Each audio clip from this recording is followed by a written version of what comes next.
Hello to our viewers. My name is Harold Gardon. I'm the Millennial Wealth Planner and welcome to the 93rd episode of the Late Night Tambayan with TPG and MWB.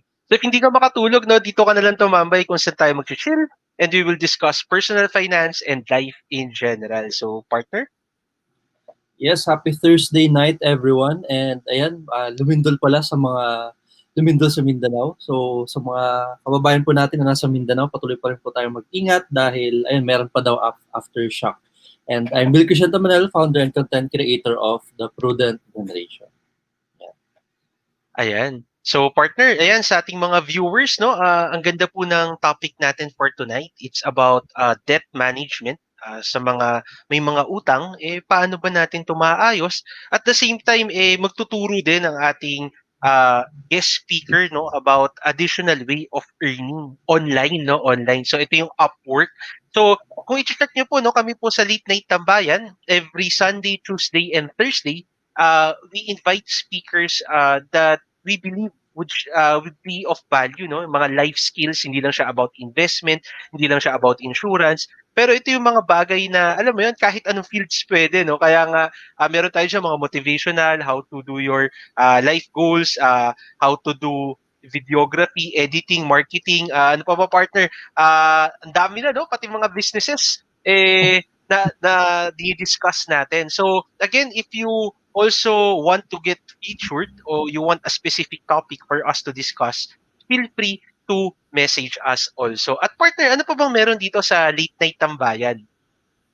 Yes, syempre hindi mawawala yung ating pa-GCASH. Kaya naman, mag-aya pa kayo ng maraming mga makikitambay sa atin ngayon para mas marami din ang matuto or matututo sa magiging topic natin for tonight. And syempre, hindi lang sila basta matututo, they will also, or you will also have a chance to win 50 pesos GCash. So dalawa po yung mananalo, pwedeng manalo sa TPG and MWP. Sa TPG, i-share nyo lang po yung ating live session from TPG FB page or from Prudent Generation Community. And kay partner naman, magko-comment kayo mamaya kasi mamaya bago matapos yung LNT, meron tayong tanong. Kung sino yung makasagot ng tama, so sa YouTube channel kayo ni partner magko-comment sa Harold Gardon, Millennial Wealth Planner. So dalawa po. Kaya ayan, itag nyo na po yung ating mga katambayan, ka-LNT. Or i-share nyo po yung ating mga live session. Ayan, partner. At meron yata nagbabalik, partner. Ayan, so, ayan, shout out kay Sir Leo. Kamusta kayo, Sir Leo? Medyo na-miss namin kayo, Ayan. And, yun nga po, no, yung 50 pesos cash, maliit lang po yan, pero I consider this as free money. Kumbaga, matututo na po kayo dito, may bonus pa. At ano pong pwede nyo gawin dito? Meron po tayong YouTube video dyan, no? How MWP buys Bitcoin using GCash. Parang for free kasi itong coins.ph na ginagamit natin na update. Doon ngayon, no, nag-update sila. So, baka hindi nyo ma-download, di kayo makapag-open. Ano po to, no? Nagbibigay po siya ng rebate. So, you can buy Bitcoin. At later, di-discuss natin ano ba nangyari sa Bitcoin. Mababa po ngayon ng Bitcoin. So, ibig sabihin, it's an opportunity to buy more, no? To buy more. So, stay tuned. Di-discuss ko po pati Ethereum tsaka konting stocks, no, na nakita natin na mga movement. So, ayan, partner. Yeah, so ayan, partner, ipapakilala ko na yung ating guest for tonight. Pero ayan, bago ko ipakilala, we are live pala on different platforms on TPG and MWP Facebook pages and YouTube channels and on Prudent Generation Community and Health Insurance Pilipinas Community. Kapag kayo po ay nanonood sa group or community, i-click nyo lang po yung link na pinakadulo po sa caption para and mamaya kung meron kayong tanong ay makikita namin yung pangalan ninyo. And we are also live on the Prudent Generation TikTok. Ayan. So, yan, papakilala ko na yung guest natin for tonight. So, ang guest natin is a graduate of BS Business Administration, major in Economics from UE. Yan, UE Red Warrior. So, meron tayo ngayon, Red Warrior versus Blue Eagle, si partner. Ayan. And yung kanya namang work experience na kapag he's actually an academician or nagtuturo siya.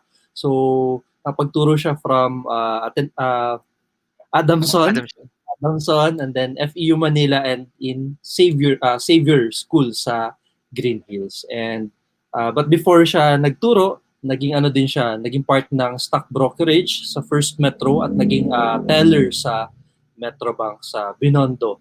And yun nga, ngayon ay nag-online na din siya. And mamaya, madidiscuss niyo yung kung saan siya nag-online or nagpa-part-time. So let's all give a heart reaction or heart comment. And actually, ano ko din siya, churchmate. Ayan, so let's all give a heart reaction and heart comment si Mr. Christian Paul Agub or Christian. Ayan. Hi, Hi, Christian. Hi. Hello everyone. Thank you for inviting me. It's really nice kasi this is really my first time, usually a face-to-face inside of the students. But this time, it's a really different experience kasi I'll be talking to different kind of, your friends having different backgrounds. Siyempre, kanya-kanya tayong pananaw dyan eh. But I'll be sharing my personal experience and some tips in order to avoid and we could have a good financial freedom in some ways, ganon, and some online jobs which I could share. Ayan. So, thank you very much also, Christian, no, for accepting our invitation. At sa ating mga viewers, no, maganda po yung sharing ni Christian kasi ang sharing po niya ngayon, hindi, kumbaga, quote and quote, hindi bias kasi baka sabihin nyo, si Christian po ay hindi isang financial advisor. So, wala po siyang product na binibenta, no. Sa kanya po, i-share niya experience niya for the advocacy, no, to help other people na, alam niyo po, yung medyo nahihirapan sa pag-manage ng finances o medyo nalulubog sa utang. So kung meron po kayo diyang kamag-anak, kapamilya, kaibigan na medyo sa tingin nyo medyo nahihirapan na makaahon sa utang, feel free to tag them. So ito po ay pagtulong na rin sa kanila, no, kung paano nila mare-resolve, no, yung bad debt na yun. So dito nga rin pala, Christian, meron tayong tradition wherein we react to TikTok videos na specially curated by my partner, no, Mr. TPG. So invite Mm-hmm. kayo manood. So partner. Yes. So bago ko i-share yung ating TikTok video, shoutout muna sa nanonood sa Prudent Generation Community. Sa kasama ko sa bahay, yan, hindi kasi makikita yung pangalan niya kay Lester. And nanonood sila Lester. ngayon. Yung kasama ko sa bahay. And shoutout din sa mga nanonood sa Prudent, sa TPGFB page kay Adel Gold, Catherine Araw-Araw, and araw-araw. Ganda naman ng last name ni Ma'am. And kay Michael Mercado. Ayan. Thank you for watching and don't forget to share our live session from TPGFB page. And ayan, sa mga nanonood po na financial advisor, kahit kayo po walang utang, pero maganda to sa mga clients or magiging clients natin or prospects later on because we can give value to them. Kasi halimbawa, kung meron kayo na-encounter na meron talagang utang, ayan, hindi lang about emergency fund or insurance investment yung kaya nating maituro sa kanila, kundi kung paano din nila ma-manage yung utang nila. So we can give value to them through this topic. Ayan. So, tag pa kayo ng mas maraming mga kapromilya or ibang financial advisor. So, i-share ko na yung ating TikTok video. Ayan. So, yung TikTok video natin tonight is more on motivation. So, panoorin natin. Hi, Michelle Miller here. Today we're going to be talking about action over everything. None of the plans, ideas, or strategies are going to matter. None of the words you wrote in your notebook today are going to matter. None of the books that you read and the podcasts you listened to, unless you execute it today. That's right. Action over everything. You're welcome. Ayan. So, ano masabi niyo dito, partner and Christian? Ayan. So ang ganda po nung nung sinabi nung TikTok video natin, no, action over everything. So tingin ko yung mga ka-millennials natin diyan na inabutan pa si Ernie Baron ba to? Yung sabi no, knowledge is power. At tama naman, pero may konti ho siyang dinadagdag, no. Sabi doon, knowledge is applied power, no. Knowledge will only be power if only be a power if it is applied. So ang knowledge po, kung knowledge lang siya, hindi naman natin na-apply, nonsense po siya. So, share ko lang, partner, no, kahapon kasi nakikinig ako ng audiobook na Atomic Habits.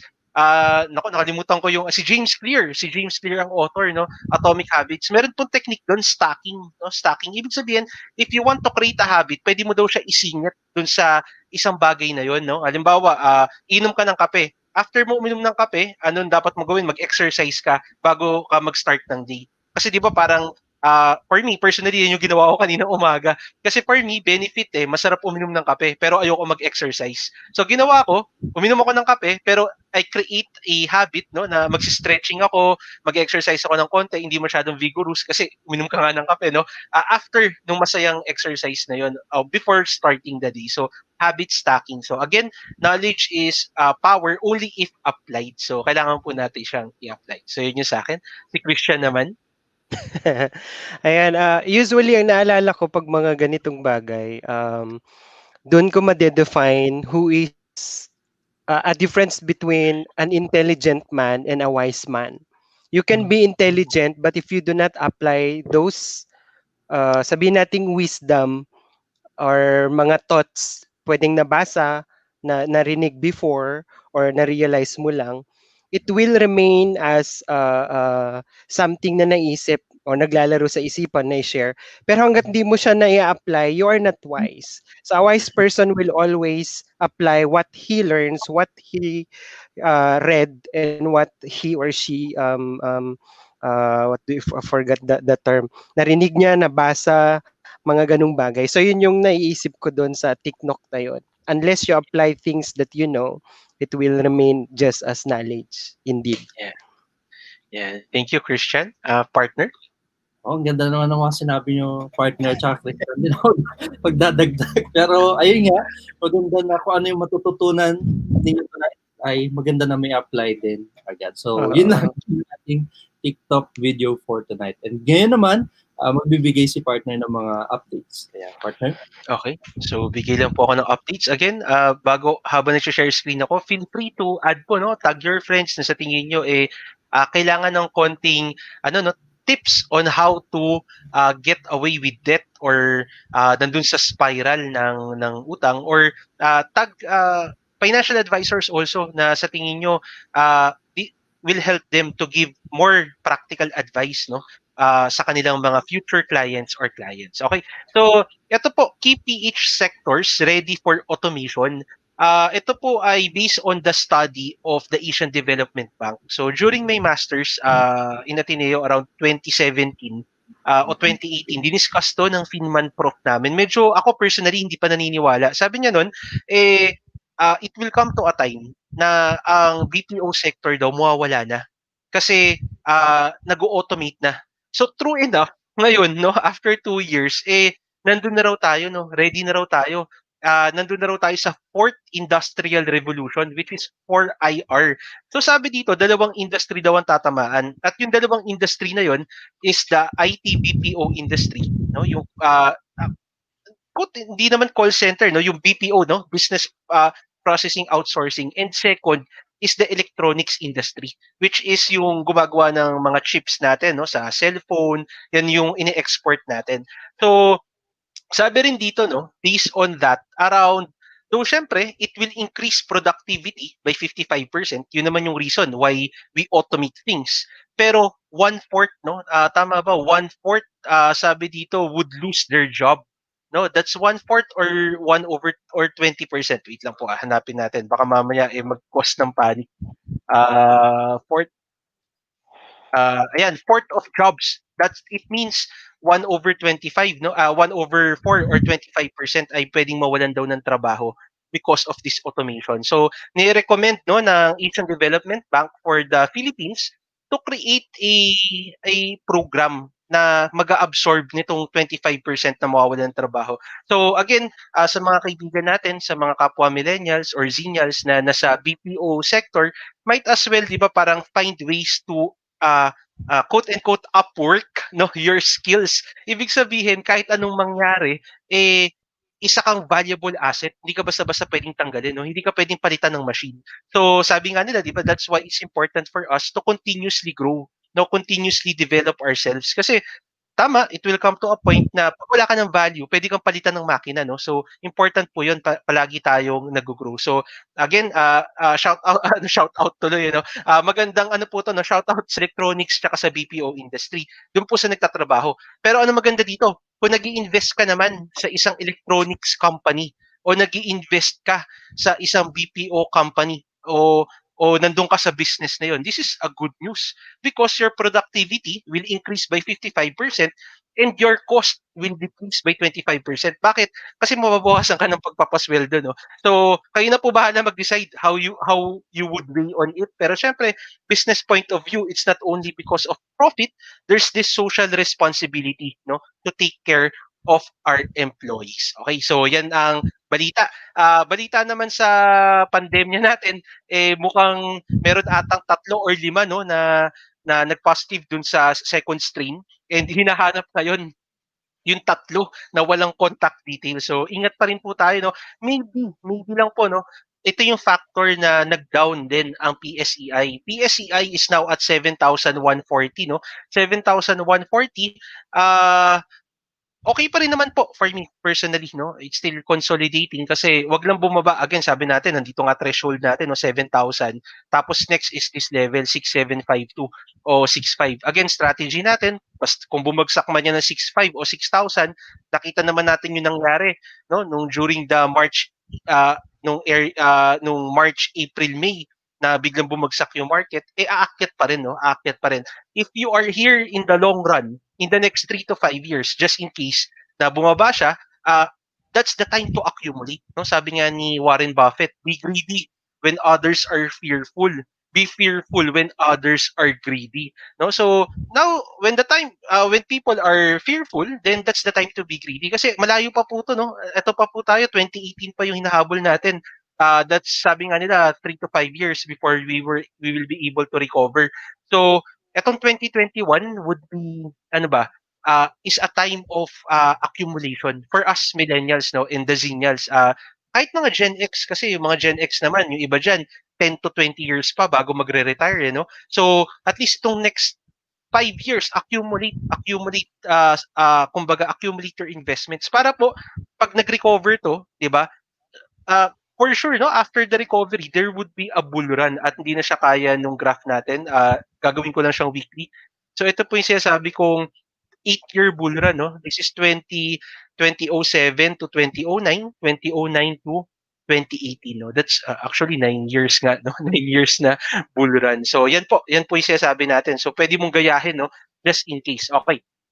Check naman natin mga individual stocks. Ano ba nangyari ngayon sa individual stocks? Mukhang marami ring malungkot ngayon kasi parang hindi masyadong gumagalaw ang mga bagay-bagay. Pero andito ay up by 12.10%. Parang lahat pumunta dito kasi ang PHA natin ay down, no? PHA, ito po yung sinasabi nating Squid Pay. Yung Squid Pay is the one they will be launching the by February 14, that's Valentine's, no? Kung di ako nagkakamali, February 14, ito yung parang GCASH app wherein the GCash, tong app na to, sorry po sa Globe, no? Para lang kasi siyang GCash app. Tapos pwede kang magbayad doon, pwede kang bumili ng cryptocurrency, no? So ito ay fintech technology. So kaya nung na-news yan, ang laki po ng inakyat nito, no? From November to December area nga, itong December hanggang, isipin niyo po, piso lang yan. Tapos nag-tres. So yung iba, syempre may malungkot, bumili ng tres, nag-dos na lang, halos kalahati yung bawas ng pera nila. Pero yung mga nakabili po dati pa, okay pa rin kasi times 2 pa rin yung money nila. So just in case, ako personally gusto kong bumili nitong PHE. May client ako, no, na nagtanong, nakabili nito. So masaya-masaya siya. Ewan ko lang kung nagbenta siya nung umabot ng 3 pesos. Pero ayan, baka this is my time para makapasok. Okay. So, yan po ang PHA. PHR, check natin ano nangyari sa PHR. Lalong bumagsak ang PHR. Imbis po kasi bumili ng PHA, si MWP bumili ng PHR. At pababa pa ang PHR. So, may nagsasabi consolidating pa rin. Personally, hold lang ako dito. Bakit? Kay Dennis Uy ito eh. So, kalala naman natin si Dennis Uy, no? Tingin ko bago matapos ang termino, tataas tong PHR, no? Tingin ko lang naman po, hindi naman po sigurado yan. Merrimart is at 7.3, steady lang, creating that consolidation phase. Again, for me, this is a long term, no? I'm looking at holding Merrimart for the next 1 to 2 years. Kasi if it follows Double Dragon, after 2 years, from piso, nag-80 po ang Double Dragon. Pero ayan naman po ay pawang hula-hula lang ni MWP, no? Based on our experience in charting. Pero again, before investing, study first po muna, no. You can lose money. This is not a solicitation to buy or to sell. Ito po ay for illustration purposes only. Last three stocks. Okay.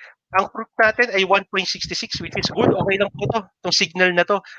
Kasi ibig sabihin, kahit na binagsak siya, nag-create siya ng hammer ba tawag dito. So kahit papano, para nakikita natin, paakyat na ulit, no? Nakakuha na ng momentum. Hindi ko na i-check muna yung mga MACD and other indicators. Okay. Last Tuesday, sinabi natin, no, na yung mga mining companies ay nag-pump and dump. Ibig sabihin, ang daming bumili, no? Talagang hinataw pataas itong company at dahil nga nagkaroon ng news na may mga bagong mining contracts na na-issued at maraming sumakay. Tapos biglang naghang na naman po ang pinakamalaki na retail online broker, no? Dami na nagagalit dito talaga dun sa broker na yon. Ayun po, marami pong naipit sa taas, no? Nakabili ng 1.83 at bumagsak ng 1.03. So, yung iba, sabi nila, ganyan talaga. Ganyan po talaga ang mining, no? Kasi sabi ko nga, ito ay basura stock. Basura in a sense na wala po siyang fundamentals, wala din siyang, walang laman yung balance sheet, walang laman yung income statement, no? Ewan ko paano nag-stay yan, pero pag nagde-declare po yan, check nyo na lang po, palaging negative, no? Palaging negative. Pero, may mga times kasi nilalaro po yan ng mga players. And, ayun po, ganun talaga. So, yan, buti lang may friend ako nakapag-out na rin. And EB nga ba yun? Yung chinek natin dati. So, ayun po, no? Yun yung mga nangyari. Okay, last na lang. Crypto. Ano nangyari dito kay Bitcoin? Bitcoin is at 31.8. 31.8 po siya, no? Sa ating mga hodlers, hold lang daw. Hold lang. Pa-update na lang kung anong update nyo. Pero for me, hold lang ako, no? As long as hindi po to bumaba ng 30,000, okay pa ako. May time po kasi tinouch na niya yung 29,000. Ito ata yung area na yun, no? Tinouch niya pero umakyat ulit. So, baka nagki-create lang ng momentum pero personally, yung Bitcoin ko kasi up pa by mga 120 ata o 140%. Sabi ko, pag natalo na, pag naging 100% na lang yan, ibig sabihin nag-times 2, mag-out na ako.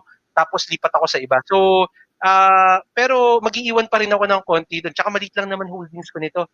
Sabi ko nga, pag umabot na to ng medyo malaki, i-vlog natin para makwento ko yung story. Again, Bitcoin is still considered as an exotic asset.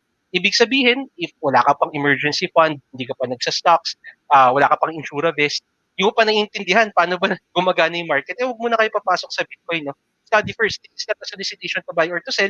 Again, yung mga yumaman during the pandemic, may mga naging milyonaryo because of Bitcoin.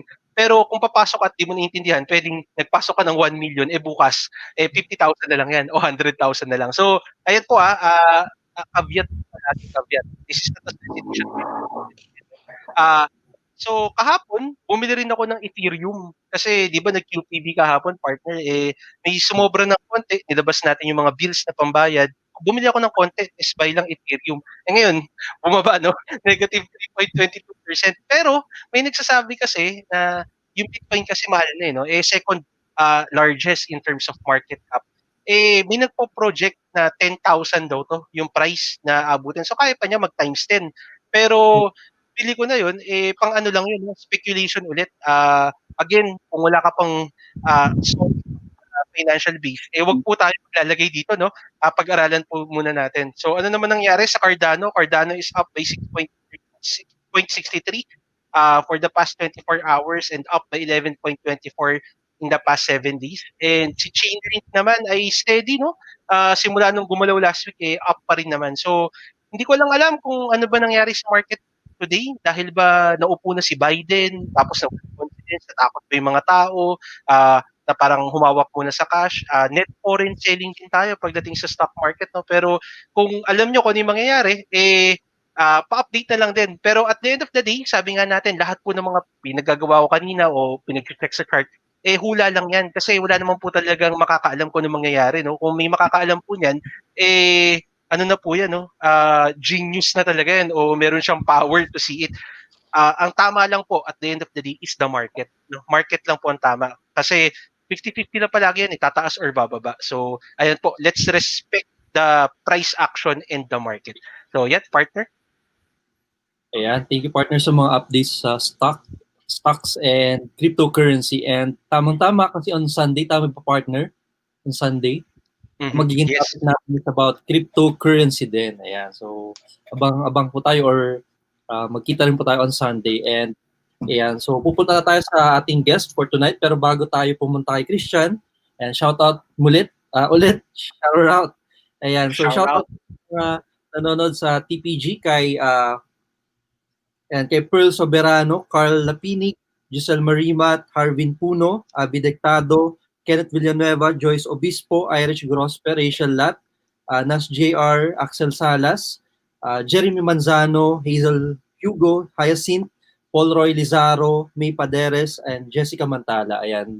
So thank you po for watching, and kung kayo po ay nanonood pa, type 1 or give us a heart reaction or heart comment para malaman po namin na nandyan pa po kayo. And ayun po, magtawag po kayo ng mas marami pa nating tambayan para mas marami pa po matuto sa topic natin for tonight. And sa mga financial advisors din, you can also encourage clients or mga maging prospects para o kaya kayo din as a financial advisor matuto, or you can teach this to your future clients. Ayan. And if this topic gives value to you, you can also give stars din sa the Prudent generation. And ayan, so ayan, nandyan pa si Michael. Ayan, thank you. Ayan, and si KZ, ayan. Si KZ ay kasama ko sa unit or sa team. And shout out din sa nanonood sa Prudent Generation community kay Kuya Marjun. And kasama din namin to sa church. At tinag niya si Brian at saka si Jatar. Ayan, kasama ko sa bahay. Ayan, thank you din, Sherry. Ayan. So, ayan, pupunta na nga tayo sa ating topic for tonight. Actually, ang nailagay lang namin sa title ay debt management, pero meron pa siyang kasama about Upwork din. So, ayan. So, ayan, Christiane, we will now give the virtual floor or the screen to you. Wow, thank you for giving it to me. Okay.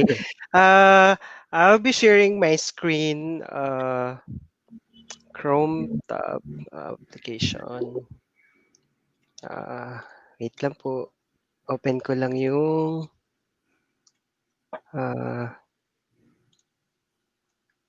Ayan. So PowerPoint. habang hintay, no? Sabi ni Sir Wilfredo nga kanina, nagmukhang market crash today ang penny stocks. O nga po sir, no?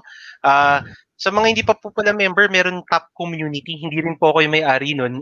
Member lang din ako nun. Pwede niyo po i-check Traders Apprentice Pilipinas, no? Meron pong magagandang kahit papano insights na pwede niyong kunin. Okay. Wait lang po. Okay. Okay. I'm just checking Bill if nakikita niyo yung PowerPoint. Yan, kita na. Okay, so good evening po ulit. So sa mga names na nabanggit nyo, some of them are my students po from Adamson, and some of them are friends and churchmates. So tonight rather, I'll be giving some insights, personal experiences as well on how to deal or how to manage debts. And what else? Some ano pa po, mga tips kung saan pwede kumita,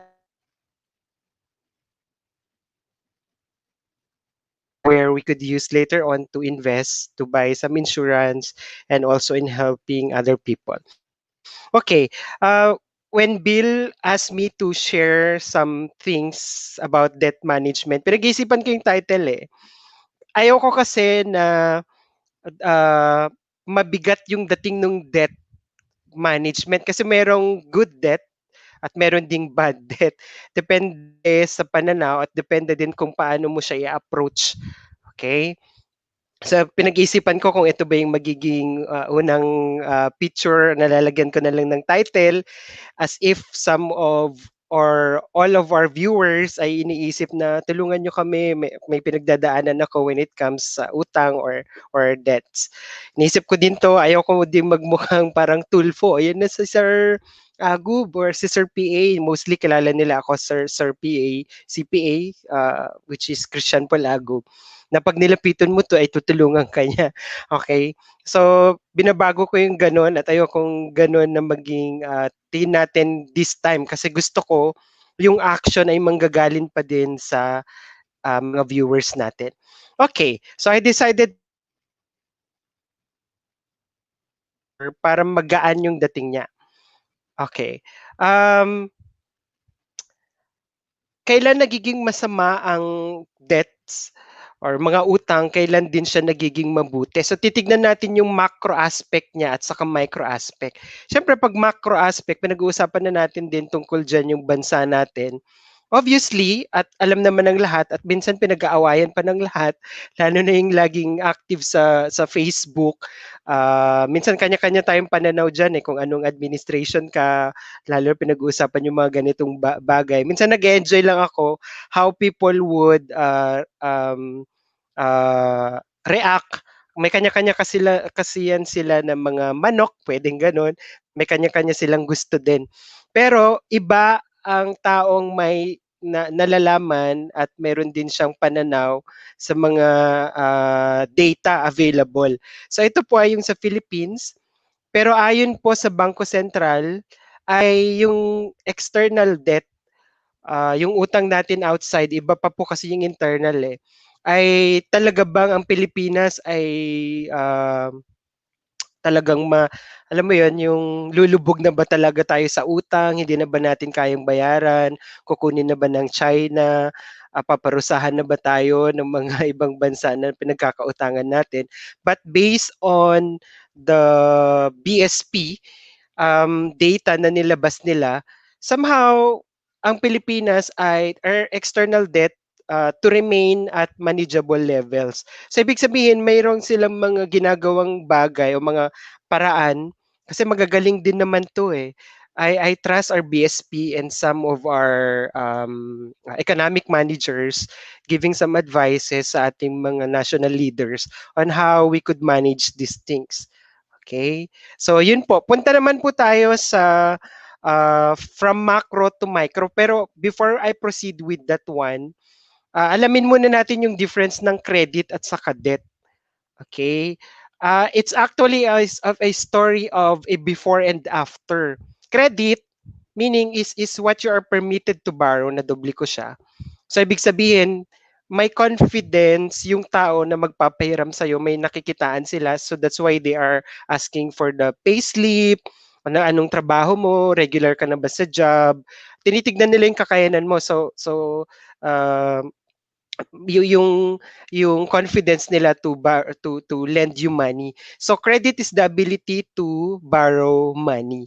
And debt, once you use the credit, then it becomes a debt. Kaya nga ang story, a story of before and after. So debt is what you owe, the actual amount that you currently owe to creditors, and that is the result of borrowing money. Okay, so these are just some of the samples I usually give to my students naman para malaman nila yung difference between these two terms. Okay, so sa may mga credit card po dyan, obviously sometimes they have the what we call limit, which later isi-share ko din po sa inyo. Pero kapag debt na ay nagamit mo na, so may mga interest na and some other things. Okay, mabigat po talaga kapag pinag-uusapan yung debt, lalo na kapag nandun ka na din mismo. Okay?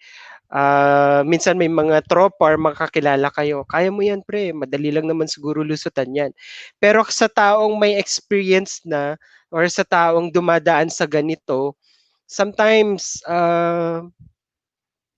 stress yan sila hindi nila alam paano ko ba to bayaran, ano nangyari, nag-iisip sila the previous actions they made, decisions they made, paano sila napunta doon, paano nga ba ako napunta dito, bakit parang ang bigat-bigat, nagpe-pray naman ako, nag-manage naman ako, pero bakit parang nakakaligtaan ko yung mga ibang bagay at umabot ako sa ganitong paraan.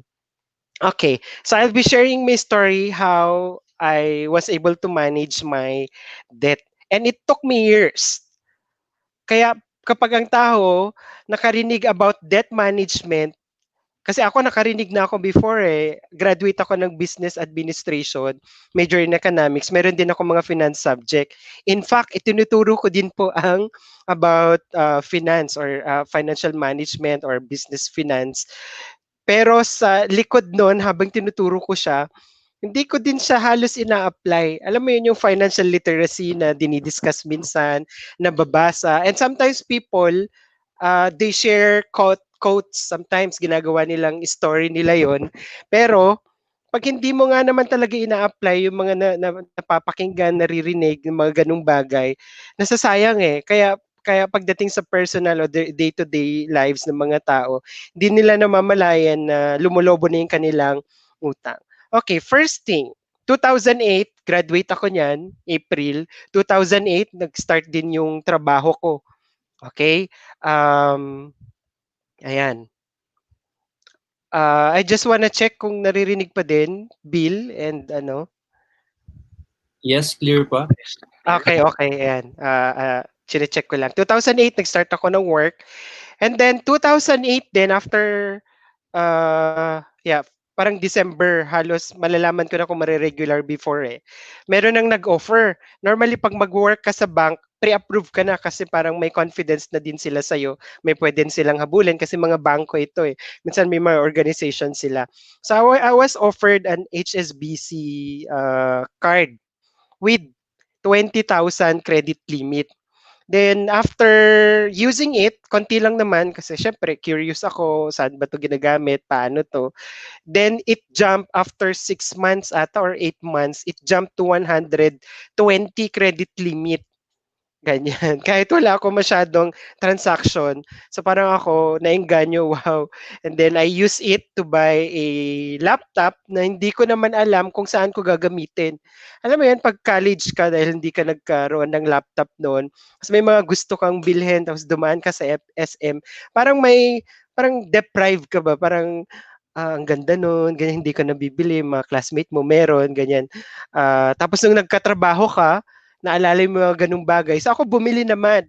Although pinagpaplanuhan ko mag-masters pa before, pero wala sa plano ko kung kailan.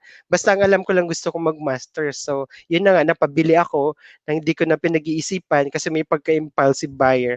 And then after a few months or about a year, yan, pumasok na si Metrobank. Binigyan na din ako, pre-approved na siya. Si BPI, binigyan na din ako. Nung wala naman na ako sa Metrobank kasi nag 2 years lang ako doon, then I transferred to Adamson. And then nagkaroon ako ng Citibank.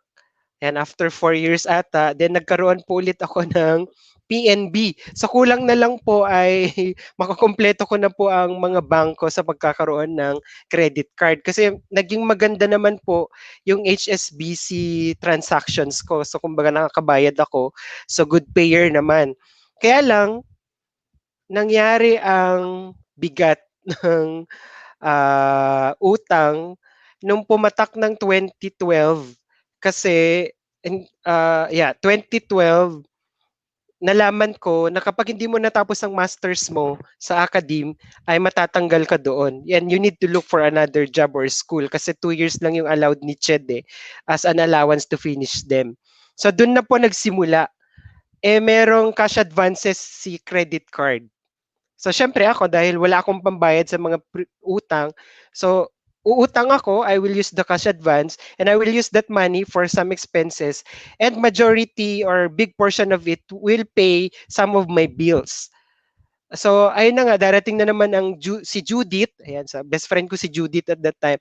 Ang utang na naman ako sa SSS, sa Pag-ibig, sa mga ibang mga credit or lending companies. At yung inihiram ko na yon ay pambabayad lang. So kumbaga na ipapasa yung interest, hiramin ko to, tapos babayaran ko yung interest, tapos hahanap na naman ako, babayaran, i-close yung iba. So tumagal po yan ng how many years? From 2009 to 2020. Inad ko na po si 2009 kasi nagbabayad na ako ng utang dyan eh. Okay, ng mga laptop and some other gadgets na binili ko noon na through credit card. And then, nagtuloy-tuloy po yan hanggang na-offeran ako ng mga ibang mga companies para humiram ng pera. Grab lang ako ng grab kasi ang habol ko mabayaran at maiwasan ng interest. Until such time na nawalan ako ng work for how many months, mga ganyan. Doon lumobo ng lumobo. And then, I decided to ask help na din sa mother ko, sa mga kaibigan. Tumulong naman yung iba, pero hindi lahat ng pagkakataon ay laging tutulong mga tao kasi they themselves ay may mga bills din na binabayaran. At pangalawa, yung iba, ipapalearn talaga sa'yo yung kinakaharap mong problem. Hindi kasi pwedeng quick fix lagi eh. Na kapag nagka-problema ka dahil tropa naman kita, tulungan mo naman ako, quick fix, tapos nabayaran natin. Then, ikaw na lang babayaran ko. Pag nabayaran ko tong mga utang ko sa companies, ikaw na pinag-uutangan ko ay bayaran ko na lang monthly. So, kumbaga, naipapasa yung burden dun sana sa ikaw ang haharap para ma-learn mo yung discipline at yung lesson doon na ipasa sa iba kasi nagkaroon ng tinatawag na quick fix. So the Lord taught me then that time na hindi sa lahat ng pagkakataon ay ganun. So dinibdib ko siya at until such time na Lord, hindi ko na to kaya and I decided to really repent and pray, Lord, how do I face these things? Nangyari lang yung pagsisisi na yon at realizations last 2 years ago. That was 2019. Nag-start na siya ng 2018 pero naging okay na siya around 2019. Okay? Some of the tips i-share ko na para maiwasan yung mga ganong lumobo ang utang. So, debt management is a way to get your debt under control. Okay? Kasi may mga good debts eh through your financial planning and budgeting. So kuya, ano po ba yung good debt? Ano ba yung bad debt? Para naman magka linawan at malaman ng mga viewers natin. So is there really a difference between the two? Yeah, the denominator might be same, debt sila, pero yung ito describe them as bad and good, dun sila nagkakaiba. Okay. So good debt, pag humihiram, kunwari yung bansa natin, humiram ng pera, ginamit natin yon, and it resulted to economic activities, then matatawag natin yung good debt.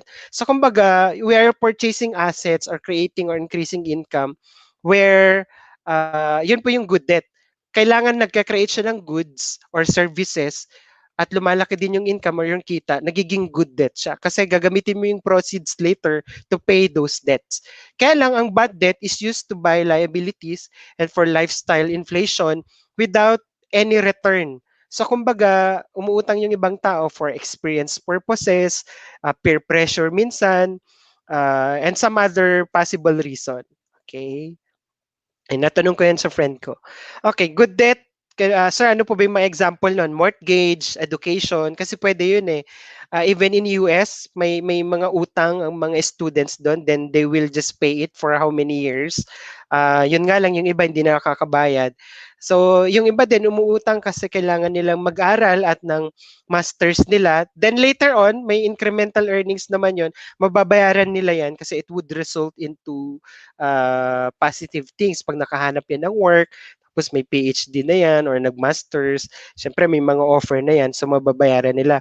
So yung iba umuutang to start their own business, real estate, investing, and mortgages. But that, yan, credit card, hindi naman siya masama provided you pay on or before. Kasi pwede mo laruin si credit card eh. Minsan may mga technique din dyan para yung next payment mo ay next month pa. Yan, ginagawa ko yan noon pero nadali talaga ako ng mga other decisions pa. Cash advances, vehicle, lalo na nagde-depreciate yan. Obvious naman yan sa mga other viewers natin. It's not bad naman to have a car or to have a car as long as gamit na gamit siya. Pero kung pang forma lang at pandagdag sa buong forma, ay medyo mahirap lalo na kapag nalaman mong utang lang siya kasi later on, medyo mahirapan kang bayaran. Payday loans and consumer debts. Okay, that problem starts when you cannot meet the agreed repayments. Doon lang naman nag-start yung problem eh. Pero kung umuutang ka at nababayaran mo siya, either good debt example or bad debt example, basta nababayaran mo siya on time, wala tayong problema doon. Okay? Hindi mo na kailangan ng debt management doon. Kasi, kumbaga, sa orientation mo sa buhay or habang lumalaki ka, na-train ka na ng parents mo in dealing with your finances, okay yon. Okay? We live in a society where borrowing money is the norm. Especially nowadays, lalo na mga advertising, tapos nasanay ka ng gusto mo nag-upgrade ng nag-upgrade. So, nagiging maluwag na. So kumbaga sa 5 C's of credit, hindi na yan ino-observe ng mga companies, 'di ba? Ang 5 C's of credit would actually help you, yung character, mga ganun yung C's of credit. You could check it in Google. Ino-observe nila yan para pag nagpautang sila, sure sila na babayaran. Ngayon hindi na eh. Bumaba na yung qualification. Sabi nga ni Home Credit, isang ID lang, 30 minutes, 20 minutes, tatanungin lang nila with some of your references. In 30 minutes, meron ka ng goods na pwede mong bilhin. Okay? Credit companies push borrowing by offering you more and more credit. Lalo na pag nangangailangan ka talaga and you pay some of your bills, oo ka na lang ng oo sa mga offer. That's what happened to me. Okay, some trivia, top causes of stress. Obviously, yung pinakamalaking portion dito is finances. Relationship, personal relationship, medyo malaki yan. Ibang tao ang pwede niyong tanungin dyan. Job opportunities, lalo ngayon, siguro mas malaki. This data was actually around siguro mga 3 to 5 years ago. Siguro malaki ngayon yung job opportunities, problems. Pero dito sa data na to, ang may pinakamalaki is obviously, isa sa pinakamalaki is the finances. Lalo na sa mga Pinoy kasi mababa ang financial literacy ng Pinoy eh. Kaya dapat yun yung maituro. Okay, isa pa sa nagpapa-stress, maybe some of you na-experience na nila. Ako, experience ko po ito. From those 5 credit card, lagi ako nakaka-receive ng ganito. Okay, dear sir, madam, we advise you. Nung una kong receive to ng mga 1 or 2, 3 legal debt collection agency, kinakabahan ako sa takbo sa kuya ko, ganyan. And then I realized some of my friends, wag kang matakot dyan kasi ano lang yan, they are just encouraging you pero in a way na medyo mabigat, so pinapadalhan ka ng ganyan. So ako naman, medyo kumalma ako dyan, kahit paulit-ulit, hindi naman talaga nila pinupush na kakasuhan kanila. Pangdagdag ano lang talaga, way para makasingil.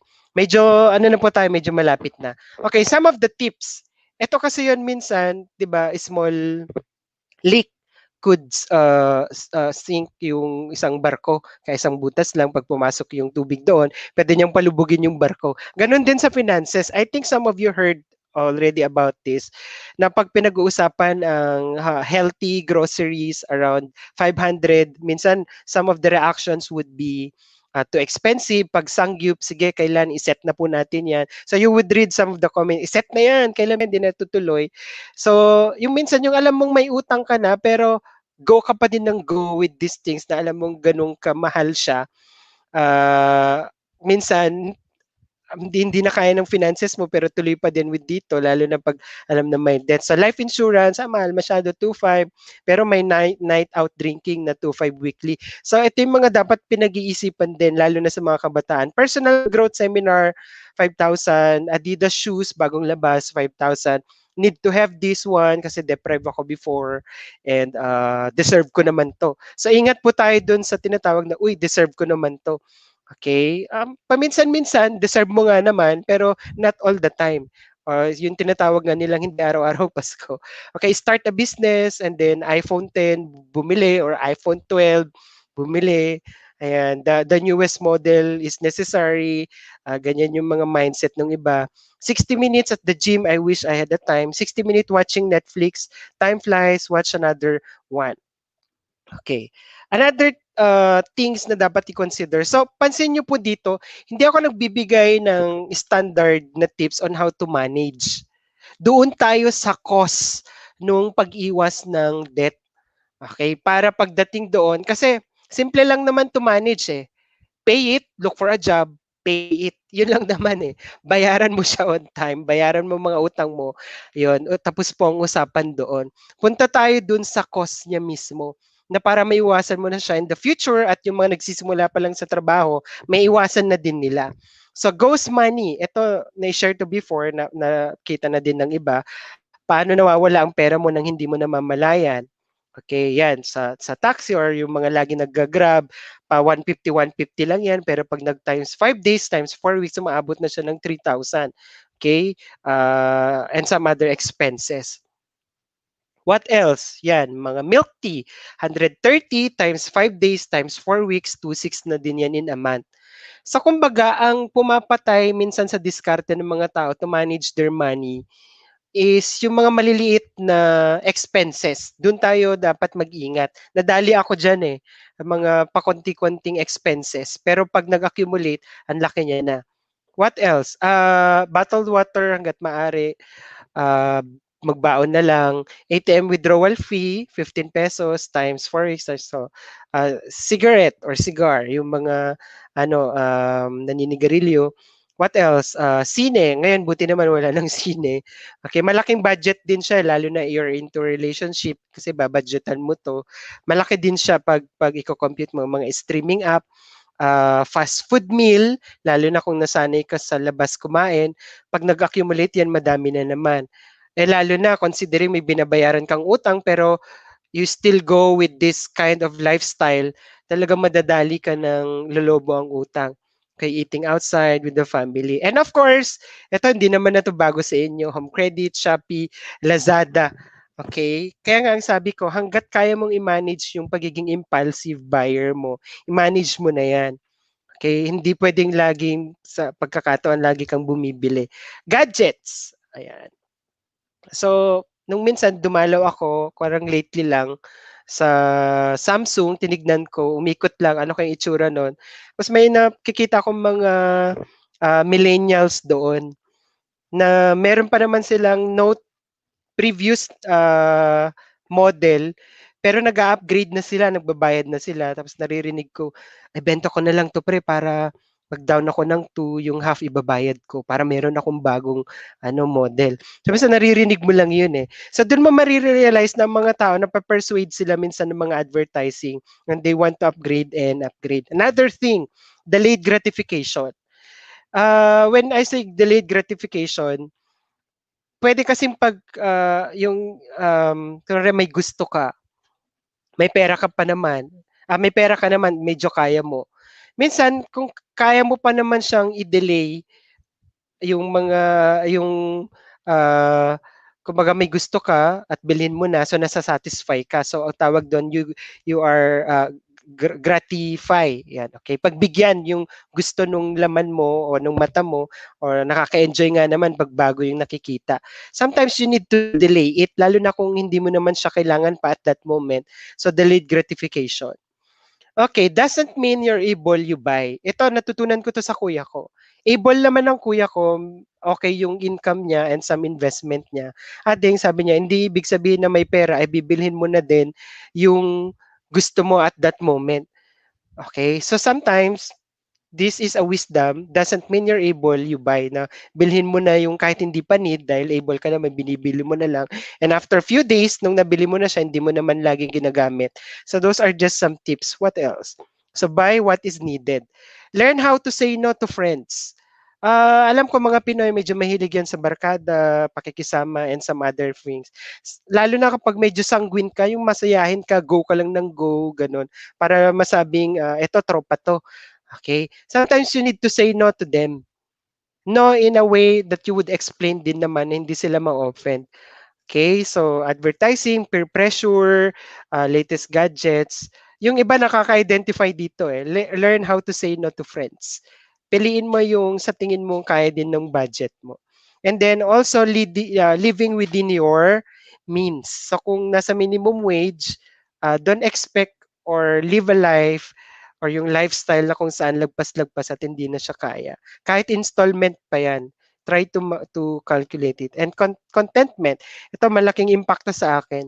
Does not mean I desire nothing, but rather it's the simple decision to be happy with what I have. And lastly, ayan, pray you do not have because you did not ask. So when I started asking from the Lord and praying for it, at nung pinagsisihan ko na yung mga bagay-bagay na mga ganun, pag-uutang, and that's the time medyo okay na ako. Okay, let's now proceed dito sa Upwork.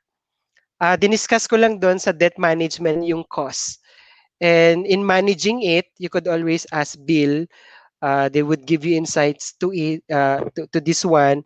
And sabi ko nga yung tips ko doon, you look for a job, pay them. Yun lang naman yun debt management, pay on or before. Okay, so Upwork. Ano nga ba si Upwork? Online jobs to eh. Nagkaroon ako ng idea nung isang estudyante ko na working student. Ah, minsan uma-absent, minsan late. Tapos tinanong ko siya kasi concern ako eh. Sir, nagtatrabaho ko po kasi ako gabi ganyan. Saan? Sa Upwork po. Ano ba yan? Ganyan. Tapos, I started checking it when nakat yung klase last year, March.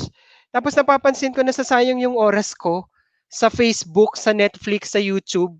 Kasi halos mukbang lang naman yung pinapanood ko about kotse, mga bagong release na phones, mga laptop, yun yung mga hihilig ko. At minsan sa Wish, pinapakinggan ko yung mga reaction. Tapos papansin ko, I'm spending around 5 hours doon. Tapos naalala ko yung Upwork.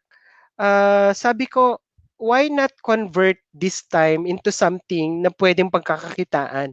And then minessage ko yung estudyante ko, saan ba pupunta? Ano bang pupuntahan ko? Then inaral ko muna siya for about 3 days. Si Upwork ka naman. Papakita ko na po sa inyo para makapag-proceed na para hindi ko maubos yung uh, buong oras. Mga ilang minutes na lang, Bill, kasi baka hindi ko mapansin eh. Sa tingin mo? Sige lang, Christian, tuloy-tuloy lang. Take your time. Sige. Yeah. Share. Yan, bago mo habang sinishare mo yung yung screen, so nandito pala yung mga supporters mo. Sila Randa, Decena. Yeah, that's the girl who introduced me about this one. She's a working student. Yan, papakita ko na po sa inyo. Chrome tab, my job feed. There you go. Alright. Ito po ang aking Upwork account. So, medyo lakihan ko po siya. Alright. Upwork.com, i-type nyo lang po sa may mga gustong magkaroon ng online job. Tama po yung sinabi ni Harold kanina. Dahil po kinakain na ng robot most of the jobs. Antay ka pa ng 5 to 10 years. Siguro mga 50, estimate ko 70% robot would take over the job of finance lalo. Sa area ng finance kasi it would be a routine na lang yung job and then robot na ang gagawa nun.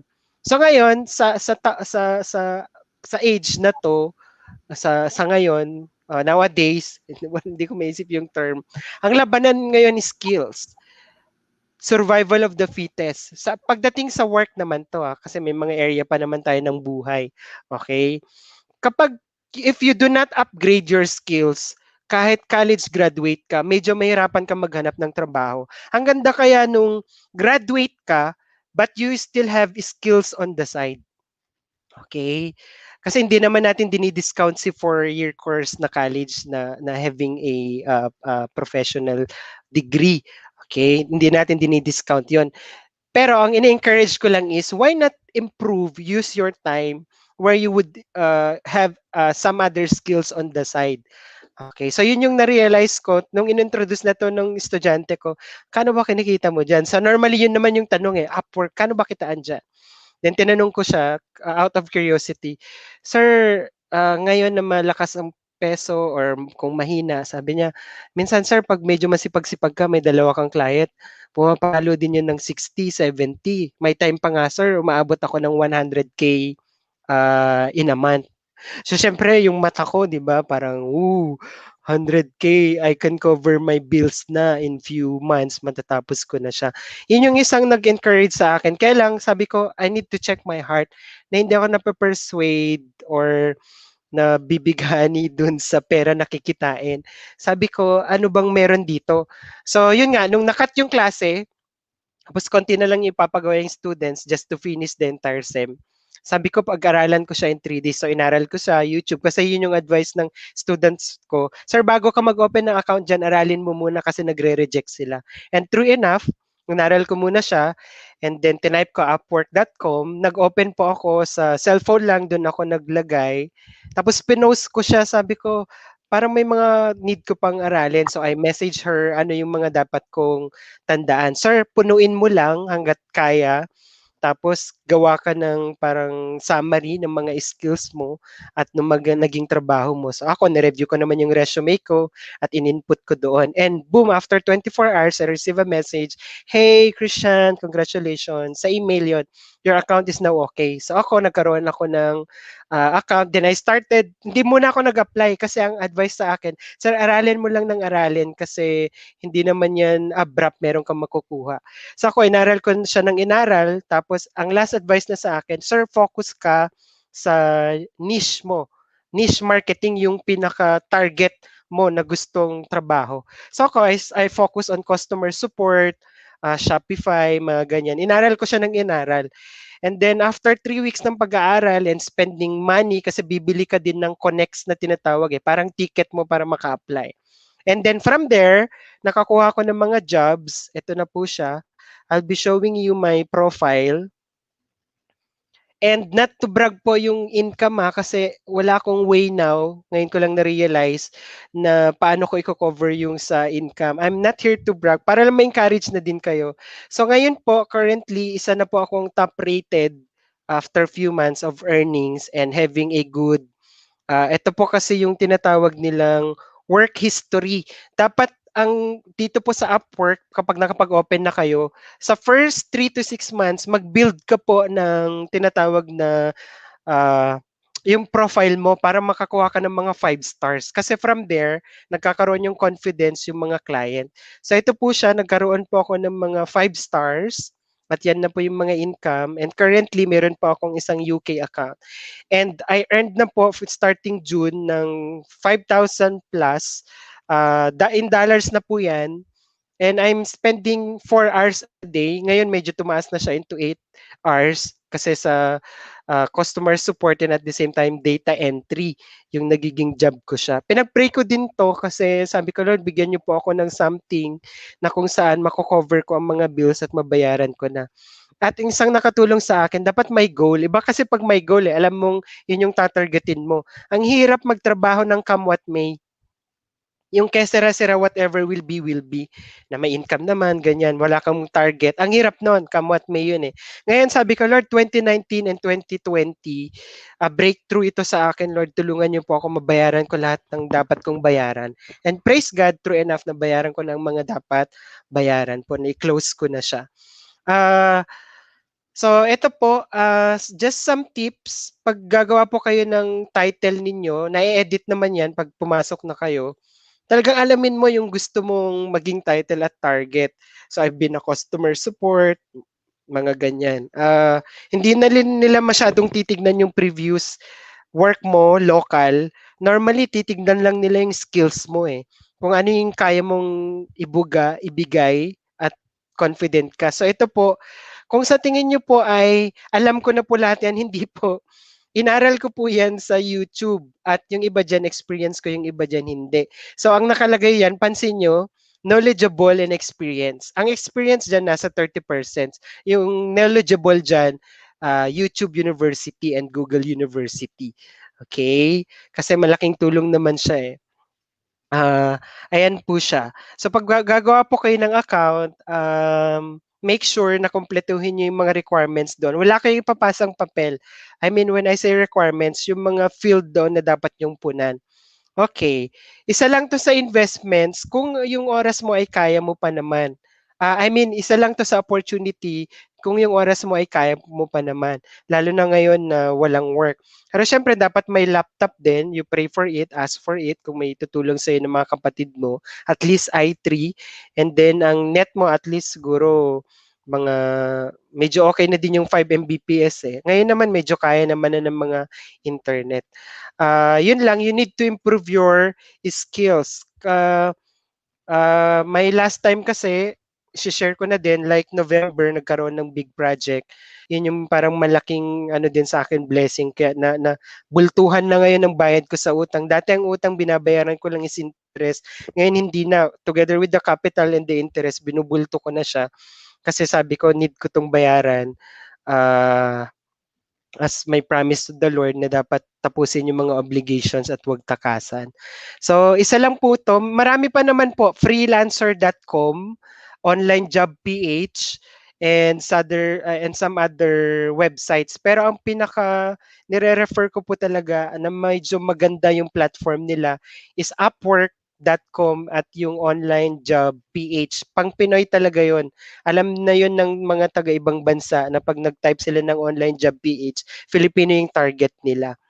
Okay? So, later on, pag may mga questions po kayo, you could contact Bill at tapos i-refer nila sa akin. I'm willing to help naman po. Para magkaroon po kayo ng some tips and ideas, join lang po kayo sa Upwork Philippines. Click nyo lang po doon sa group, join. Lahat naman po na nagjo-join ay ina-accept nila kasi they would want to help Filipino community when it comes to online job. So, lastly po, pag gagawa po ng account, bago po gumawa ng account ay manood po muna ng YouTube about Upwork para po hindi agad nare-reject yung account niyo tapos malulungkot po kayo. So yun lang Bill and Harold, things that I can share based on my Ayan. experience. Yeah. Ayan, so thank you very much, Christian, no? At thank you for opening yourself to a lot of people. And syempre, ano pa rin to, for me, the way I look at it, this is God's way for you to share your learnings and using you, no? Para ma-share din yon to be a blessing to others. Not marahil hindi siya blessing na pera, pero blessing in terms of learning, no? Ito yung mga apat na nakuha ko or 5. So, ang ganda ho ng sinabi ni Christian. Una, money is emotional. Money is emotional and psychological. It doesn't mean na alam mo na lahat ng concept. Sabi nga niya, di ba, parang it's a cycle. Na-stress ka, utang ka.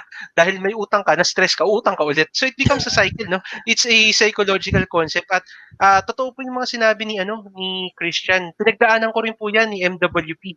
There was a time nung tatrabaho tayo, umabot nga 400 to 500,000. Tapos sabi ko, Lord, paano ko nakuha itong 400 to 500,000? No? Hindi mo napapansin kasi nga utang ka, credit card, because of the lifestyle, na-promote ka, dapat mas maganda na yung lifestyle mo. May bagong credit card. So, uutang ka, babayad mo ulit sa kabila. So, yan, yung international banks kasi, no, Christian, grabe sila magbigay ng loan. Minsan nga magugulat ka, pwede ka umutang 1,000,000, magkano lang sahod ko? Di ba? Paano ka makakautang? Pre-approved din Pre-approved, di ba? yun. Without any questions, grabe rin. So, yan yung number 1, no? Money is emotional and psychological. Number 2, sinabi naman niya, no? There's good debt and there's bad debt. So, maganda na okay lang umutang basta we are buying assets. And yun nga, yung cycle of stress. So, wag din po natin husgahan yung mga tao na parang sabi nila, bakit ang dami kong utang? Kasi baka may pinagdadaanan eh. At ang ganda ho nung sinabi ni Christian na i-attack natin yung cause. Kasi simple lang naman talaga yung debt management eh. Magtrabaho ka, bayaran mo. Yun lang naman. Pero ano yung cost, no? Ano yung cost? And lastly, yung deserve ko naman ito. Okay lang po yun, totoo po yun. Kasi kami naman ni partners, sinasabi namin palagi dito, you deserve to enjoy life, no? Okay lang may play fund ka as long as hindi ka galing sa utang, no? Sa ating mga millennials, di ba, para sabi natin, we deserve to experience life, we deserve to travel. Okay lang po yun as long as hindi ka galing sa utang or kaya ng lifestyle natin. Ngayon, kung hindi pa kaya, ang ganda ng sinabi ni Christian, no? Di maghanap ka ng ways to earn more. Maybe from your full-time job, maybe you want to join us, or maybe pwede ka mag-Upwork, no? Pwede ka mag-Upwork. And lastly, pray, no? At the end of the day, parang ang ganda kasi ng shinare ni partner yung shinare niya, yung si Tony Gonzaga, parang sabi niya, maybe, no, kahit na anong pray mo kay Lord, hindi pa niya binibigay kasi baka pag binigay niya yung prayer mo, it will destroy you. So sabi nga nun, di ba, parang kung maliit na pera binigay sa'yo, na-squander or na napariwara buhay mo, paano kung mas malaki pa? Baka it will destroy you. So, balik tayo kay Lord and maybe, no, parang tinitrain ka lang niya para pag binigyan ka na niya ng sobra, limpak-limpak, milyones, bilyones, no, you know how to use it properly. So, ayan, yan ang mga insights na nakuha natin at maraming salamat, Christian. So, partner? Welcome. Thank you, partner. Thank you again, Christian. Although alam ko na yung story ni Christian, pero thank you for sharing your story sa mga ka-LNT or mga katambayan natin. And magbabasa ako ng mga comments. So sabi ni KZ, ayan, super blessed hearing your message, sir. Good things for sharing your knowledge. Sabi naman ni Lester, nakasama ko sa bahay. Wow, praise God. Siguro nung nabayaran na yung lahat ng mga utang. And sabi naman ni RJ Maramag, yan, very informative Congrats, Mr. Agub. And sabi din niya dito, yan, that's my friend, Mr. Agub, masipag and madiskarte. Sabi rin naman ni Joyce Obispo, yan, proud former student of Sir Agub. Ayan. Thank you po sa mga nag-comment. And kung meron kayong tanong sa diniscuss ni Christian about debt management and about Upwork, pwede po kayo mag-comment. Ayan. Partner? Ayan. So, sa ating mga viewers, no, kung marami rin kayo natutunan, kindly send some hearts and send some stars, no, to Mr. TPV. Ayan, mura lang naman ata yung stars, no. Siguro yung tanong ko, Christian, syempre, ang dami namang factors talaga, no, ang daming causes. Pero, naalala mo ba dun sa punto ng buhay mo, na parang sabi mo, ayoko na, tama na, tapos bigla nagkaroon ng shift. Kasi, syempre, I mean, nung cycle na yan, iuutang na lang ako, tapos babayaran ko, utang na lang ako, babayaran ko. Pero umabot sa punto na, sabi, hindi, ayoko na. Naalala mo ba kung ano yung pangyayari na yun? Oo, kasi normally naman, ang unang lalapitan mo, family eh. So, lumapit ako sa kuya ko, nung medyo nakita niya, very sincere. Ayun, nagpahiram naman, nabayaran ko yung iba. Pero yung second time, hindi eh. Kailangan mo, sabi niya, kailangan mo na matutunan. Hindi sa lahat ng bagay quick fix. Kasi sanay ang Pinoy dun eh. Quick fix yung ayaw na mahirapan. Minsan nagpapaawa na lang para matulungan din. Pero yung pinaka-lesson behind, bakit? Pwede naman sanang tulungan eh. Idodol out lahat, bayaran. Kaya lang, yung lesson yung pinaka-importante dun. So yun, I find, parang sabi ko, umiyak ako nung pag-uwi ko sa bahay nung after ng usap namin with my Bible study leader. Nung narinig ko yun, sabi ko, doon ako humugulgol ng iyak. Maalala ko yun eh, talos lumuhod ako, Lord, hindi ko na po kaya. Nawalan din ako ng trabaho doon, nagkasunod eh. Hindi ako napahiram, tapos nawalan din ako ng trabaho, lumobo na siya ng lumobo. Siguro mag 300, 400 na din. Buti naawa yung mga ibang bangko, binabaan na lang, tinanggal. Just pay us the capital, ganun na lang. Tapos nung nai-release ko yon after 2 days, tumawag na si Xavier. Start ka na sa May 1, mga ganun. Tapos sunod-sunod na yan siya, some other online jobs na din, mga ganyan. Ngayong year 2020 talaga yung totally nawala. Ganyan. So kaya yung mga succeeding na, sabi ko, ingatan ko na to. Ingatan ko na to. Ganun. Yung mga causes na yung binabantayan ko. Ganun.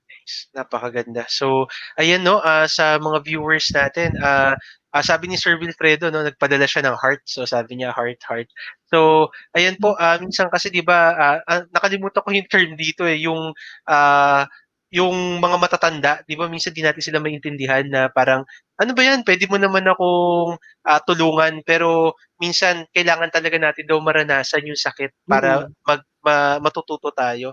And ang ganda nung sinabi kanina ulit ni Christian, no? Ang ganda nung name ni Christian, Christian talaga, Christ, no? Sabi ni Christian kanina na di na niya alam gagawin niya, lumuhod siya at nag-surrender, no? Naalala ko tuloy, shout out kay Pastor Kid, yung ka-Bible study ko, yung mga best friend ko, tsaka kay Rex, no? Sabi niya, complete surrender. And nakalagay naman kasi dun eh, di ba? Seek first the kingdom of God and all will be given to you, no? And there's this hope, di ba? Parang sabi niya, I'm here not to, ano yun? Anong tawag yung Jeremiah? Nakalimutan ko tuloy. I am not here to forsake you, di ba? Pero to give you hope in the future. So, ayun po, napakaganda. Partner, parang pwede na tayo maging ano, no? Service. Etong show natin eh. Siguro God's will din, no? Na we are sharing that concept, no? Pero ano po kami dito, we respect all religion and we respect all point of views. Pero ayun nga po, ang ganda nung based dun sa kwento ni Christian. So, yan, partner. Yeah, so yung partner, sabi din ni KZ, Jeremiah 29:11 yung nabanggit mo na verse. And sabi naman ni Richelle Mercado, yan, nice. And hindi ko nabanggit kanina sila Yos Preza and si Shongsan. Ayan, mag-ano siya. Clap. Ayan, so ngayon, kung wala na po kayong tanong, mga ka-LNT, dadako na tayo sa ating pa-GCASH. Ayan, partner. Wow. Ayan, so Para sa ating GCASH, no, maliit lang po to, 50 pesos from MWP and TPG. Ang kailangan nyo lang po gawin, kung nanonood po kayo sa Facebook ni TPG, i-share nyo lang po to. No, tapos doon po kayo magko-comment sa Facebook niya, doon po sa kung saan naka-live doon sa TPG. Kung nanonood naman po kayo kay Harold Gardon, the Millennial Wealth Planner, kung nasa Facebook po kayo, lipat na po kayo sa YouTube. No? May link po dyan sa baba para makapunta sa YouTube. And sa YouTube lang po kayo magko-comment. No? May tanong po kami, and yung tanong na yon ay sasagutin nyo. So, ayun po, before, bigyan natin sila ng time partner, no, para mag-share and lumipat sa YouTube. Meron ba tayong announcements, partner? Yes, partner. So, meron kami sa branch on Saturday na financial literacy seminar. So, online pa rin po ito at 5 p.m. on Saturday. That's January 23. So, kung gusto nyo pong matuto and about how to save, about investing, or about insurance, naiyahan ko po kayo na umattend po dito. And tuloy-tuloy pa rin po yung ating career preview on Saturday din siya, same time, 7 p.m. Kung accessible po kayo sa Ayala, and message nyo po ako. Or kung accessible naman kayo sa Green Hills and Fairview, message nyo lang po si partner. And 4 p.m. naman yung kanilang career preview sa Saturday din. And kung hindi po kayo available sa mga araw at oras na yan, pwede naman po one-on-one. Ayan. Partner? Tapos ano rin po sa ating mga viewers, meron pong libre na nakalimutan ko yung title pero 3-day talk o 4-day talk to sa Instagram. Check niyo lang po instagrams.com. Tapos meron po doon about leadership, money management, stock market, and the like, no. Nandiyan po 'yun. Libre po 'yun. Ayan, partner, may tanong ata ang ating Facebook user, FB Live din po ba yung sa Saturday? Ayan. So tanong ni Richelle, it's through Zoom naman. Through Zoom. So, i-message lang po ako for the details on how to register. Ayan. So, meron bang gustong i-promote na website o Facebook or social media page si Christiane? Wala. Yun lang, yung sa Upwork nga na website. Tapos, yun din lang pala, last advice na lang. Sabi ko, Lord, now that I have savings at nakakabayad, ayaw ko mawala to dahil lang sa sakit or mga aksidente. So, I decided to buy an insurance. Hindi dahil nagpo-promote ako, pero yung wisdom doon, kumita ka nga, pero nagkasakit ka, mawa-wipe out lahat yon. Yun nga lang, nag-offer naman si Bill noon, pero nauna yung pinsan ko, so ang dami sinuunahin ko, ganyan. So, yung unang nag-present, which is my pinsan, sa ano naman siya, sa kulay green na insurance. So, yun yung nakuha ko naman. Ha? Okay lang banggitin yung company. Manulife. Sa Manulife naman. Pinag-isipan ko naman ngayon na nag-online job yung retirement. So, pinag-isipan ko pa, Bill. Yan. Praying for it. Ayan, so again, ito pong late night tambayan ay hindi naman po official, no? This is late night tambayan, hindi po to affiliated doon sa company kung saan kami affiliated. So, this is late night tambayan with TPG and MWP. So, kahit anong company pa po kayo, you are welcome here, no? At ayan, no, madali naman magdagdag Christian. Pwede mo nang i-message si Bill pag ready na. Ayan, so ang ganda po na sinabi ni Christian, no? Nabayaran niya yung utang niya. Once na debt-free na siya, sabi niya, paano pag nagkasakit ako? Di, uutang na naman ako. Di ba? So, yun po yung value ng income protection. Kaya nga kanina, nagdi-discuss tayo about stocks, crypto. Wag po muna yun. Kasi pag bumagsak po yun, tapos bigla nagkasakit, wala tayong protection, ubus po lahat ng iyon. So, ngayon po tayo ay ako na po yung magtatanong, no? Tanong na ako, partner, no? So, ang tanong natin sino yung kamag-anak ni Christiane na parang yun yung dahilan kaya bigla siyang nagbago, no? Una, tinulungan siya.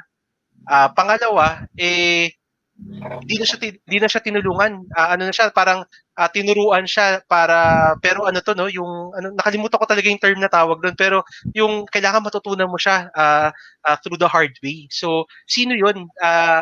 Pwedeng Tagalog, pwedeng English, hindi naman pangalan, no? Ano yung relationship niya?